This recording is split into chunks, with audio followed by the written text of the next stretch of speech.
탈북민에 대한 이제 부정적인 인식 같은 게 생겨나게 되면 이들의 취업을 하거나 지역사회에 살아가는 데서 어려운 환경으로 작용을 하기 때문에 이 탈북민에 대한 인식 제고가 매우 중요하다고 볼 수가 있습니다. 남북 하나재단에 대해서 말씀을 드리면 탈북민의 이제 남한사회 정착을 지원해주는 기관이지 않습니까? 그래서 제가 일하고 있는 대외협력부서 같은 경우는 탈북민의 이제 정착 사례라든가 그다음에 재단의 역할이라든가 이런 것들을 잘 홍보해서 한국 사회에다가 이제 탈북민에 대한 긍정적인 인식을 제고시키는 것이 역할입니다. 인식이 되면 탈북민들하고 남한 출신 사람들과의 소통이 원활하게 되고 또 그것은 결국 탈북민들의 취업과 사회활동에 또 유리하게 작용하게 됩니다. 현재 탈북민들이 입국자 수가 한 34,000명 정도 됩니다. 그렇다고 34,000명을 다 하지는 않습니다. 그중에서 잘 적응하고 있는 사람들 같은 경우는 그 대상에서 빠져 있겠죠. 제일 많던 때를 보면 2009년도에 한 연간에 2,900명 정도가 입국을 했어요. 그러다가 2012년 김정은 집권 이후부터 약간씩 줄어서 2019년도에 1,000명대로 이제 또 감소를 합니다. 그러다가 이제 코로나 팬데믹이 오면서 2020년도에는 229명. 그러니까 2019년 대비 95% 정도 감소를 했습니다. 내년도 같은 경우는 그러면 어떻게 될 거나 이런 전망을 해보면 코로나 상황이 이제 지속이 되기 때문에 입국자 수가 증가할 가능성은 희박하지 않을까 그렇게 생각을 합니다. 또 이제 코로나 상황도 상황이지만 중국이나 북한 쪽 이제 두만강, 압록강 주변에 이제 철조망을 다 쳐버렸습니다. 코로나 상황으로 인해서 북한 경제가 많이 나빠지고 있다 이런 보도가 있습니다.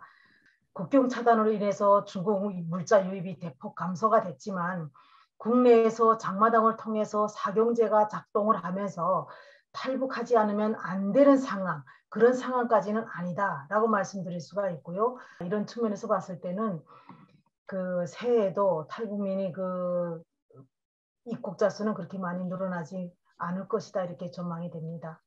99년도에 북한 이탈주민이 그 보호 및 정착 지원에 관한 법률이 제정이 됐어요. 그때부터 정착 지원 제도가 많이 이렇게 그 변화되어 오면서 최근 들어서는 제 생각에는 탈북민 정착 지원 제도가 아주 잘 되어 있지 않느냐. 탈북민이 입국을 하면 초기 기초 생활을 어떻게 할까 해서 생활 키트부터 시작을 해서 생활할 수 있는 조건이 다 구비되고요. 그런데 3만 4천여 탈북민이 곳곳에 숨어 있는데 지금 거의 그들이 연락처가 다 없는 거예요. 그러다 보니까 어느 지역에서 어떤 일이 발생했는지를 찾아내기가 상당히 어렵다는 것이죠. 극소수의 탈북민들이 이제 온전하게 정착하지 못하고 부적응자로 살아가기도 합니다. 정말 이제 취업의 문턱이 남한 사람이나 탈북민들한테 사실은 모두 높습니다. 그러나 조금만 취업의 기준을 낮추면 일할 수 있는 자리는 얼마든지 있다. 개선이라고 하면 탈북민들이 사회 적응에서 가져야 할 마음가짐이다. 북한에서 90년대 중반에 그렇게 어려운 상황에서 악착같이 살아남고 또 두만강 압록강을 넘으면서 사생결단을 하며 여기까지 왔어요. 그런 마음으로 살면 못할 게 없다라는 생각이죠. 북한 당국에 좀 당부하고 싶은 얘기는 뭐냐면 모든 사람들이 자유롭게 활동을 할 수 있도록 경제정책을 좀 전환을 해서 인간의 가장 기본적인 욕구인 먹는 문제를 해결해 줬으면 좋겠다라는 것입니다. 이렇게 그 탈북민들이 한국에 와서 자유가 좋다라고 하지 않습니까? 북한에 있을 땐 자유가 뭔지를 모르고 살았기 때문에 저는 자유보다 한국에 왔을 때 가장 좋았던 거는 너무 경제적인 풍요로움이었어요.